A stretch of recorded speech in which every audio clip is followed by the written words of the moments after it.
ABP আনন্দের খবরের জের দুর্গাপুরের কাঁকসায় সাধারণ মানুষের হয়রানির ছবি দেখে ভাঙা সেতুর পাশে অস্থায়ী রাস্তা তৈরির নির্দেশ দিলেন পূর্তমন্ত্রী অরূপ বিশ্বাস।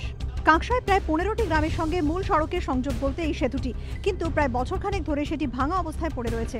ফলে ঘোর বিপাকে পড়েছেন হাজার হাজার গ্রামবাসী, কারণ প্রতিদিন প্রায় দ্বিগুণ রাস্তা অতিক্রম করে তাদের শহরে যেতে হচ্ছে।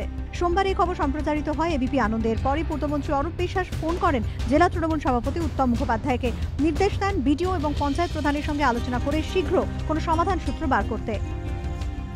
ধন্যবাদ জানানো উচিত এবিপি আনন্দকে এবং তার সঙ্গে সর্বোপরি আমাদের দলের অবজারভার এবং পশ্চিমবঙ্গ সরকারের মন্ত্রী অরূপ বিশ্বাসদা আমাকে ফোন করে 11টা নাগাদ বলে যে ওইখানে একটা ব্রিজ ভেঙেছে, তড়িঘড়ি খবর নিয়ে তার ব্যবস্থা কর।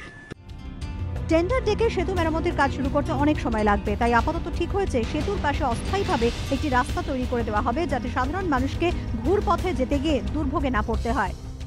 কাল আমি ওখানে স্পটে গেছিলাম, বিকল্প হিসাবে এই মুহূর্তে ওর নিচ দিয়ে কিছু হিউম পাইপ বসিয়ে দিয়ে তার উপর মোরাম দিয়ে এখনই গাড়ি চলাচল বা মানুষ চলাচলের একটা উপযোগী করে তুলতে হবে।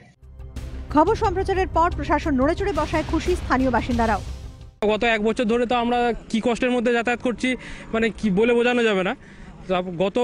গতকালকে আপনাদের এবিপি আনন্দতে খবরটা দেখানোর পর আমাদের উত্তমদা, তারপর বিডিও সাহেব সবাই এসেছিলেন, এসে পড়ে এটা এখন টেম্পোরারি করার ব্যবস্থা করেছেন, বলেছেন যে এখন টেম্পোরারি হোক, তারপরে বর্ষাটা পেরিয়ে গেলে এটা পাকাপাকি করার যোগাযোগটা এখন থাকবে। এবিপি আমাদের খবর সম্প্রচার হওয়ার পরেই নড়েচড়ে বসে স্থানীয় প্রশাসন, পঞ্চায়েত প্রধান এবং বিডিওর তৎপরতায় কাজ শুরু হয় এই ভাঙা ব্রিজের পাশেই অস্থায়ী একটি রাস্তা নির্মাণের। ক্যামেরায় বিধানদের সাথে মনোজ বন্দ্যোপাধ্যায়, এবিপি আনন্দ, কাঁকসা, বনফুলজোর।